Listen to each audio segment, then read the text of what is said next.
দাদিমার গল্প, মানুষটা আর হারিয়ে যাওয়া লাঞ্চ বক্স। আসরে বাচ্চারা, গোল হয়ে বসো। দাদিমা আজ তোমাদের একটা নরম মিষ্টি গল্প শোনাবে একজন পরিশ্রমী মানুষের কথা।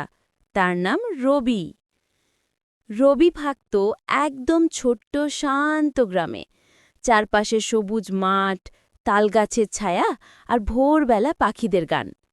টাকার টানাটানি তার ছিল সব সময়, তাই রবি নানান রকম ছোটখাটো কাজ করত।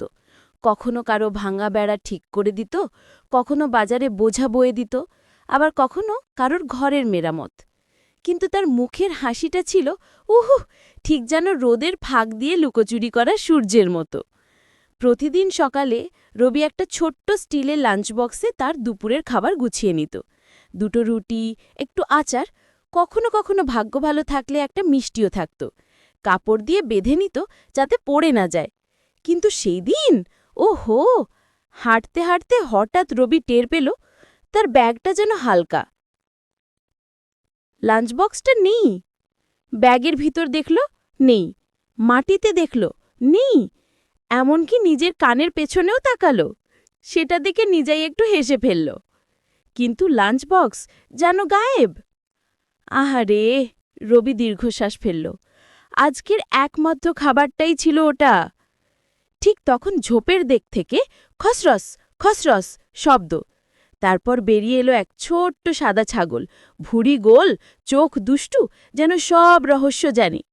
রবি তাকিয়ে দেখল তার লাঞ্চ বক্সটা ওই ছাগলের একটুখানি বাঁকা শিঙে আটকে ঝুলছে। এই তো আমার লাঞ্চ চোর, রবি হেসে বলল।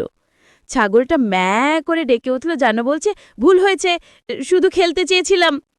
এদিকে দৌড়াতে দৌড়াতে একটা ছোট্ট মেয়েটা এসে হাজির, চুল দুই পাশে টুপি বেঁধা, বয়স ৭-৮ কি হবে।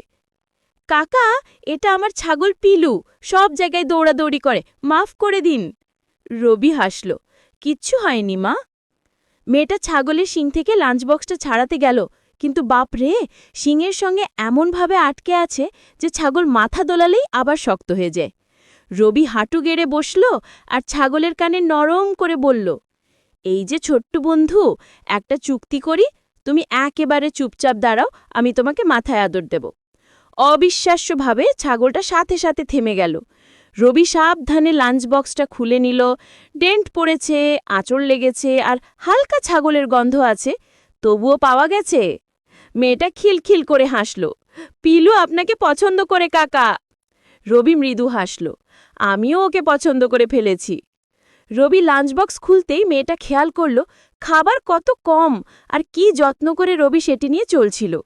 মেয়েটা বলল, কাকা, আপনি কি আমার সাথে দুপুরের খাবার ভাগ করে খাবেন? মা আজকে বাড়তি পুরি দিয়েছে। রবির চোখ নরম হয়ে গেল। সত্যি দিবি মা? মেয়েটা মাথা নাড়ল। তারপর মানুষটা, ছোট্ট মেয়েটা আর গর্বে বুক ফোলানো সাদা ছাগল একসাথে গাছের ছায়ায় বসে পুরি সবজি ভাগ করে খেল। হাসির ফোয়ারা, গল্প আর মধুর মুহূর্তে ভরে গেল সময়টা। রবির কষ্টের দিনটা এমন সুন্দর হয়ে গেল যেন রোদ ঝলমলে বিকেল।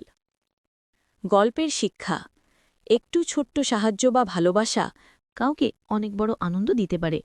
ওয়েট বন্ধুরা, এমন সুন্দর এবং নতুন নতুন ভিডিও দেখতে লাইক, কমেন্ট, শেয়ার এবং নিচে লাল বাটনটা আছে, ওতে ক্লিক করে সাবস্ক্রাইব করে দাও সবাই। ধন্যবাদ সবাইকে।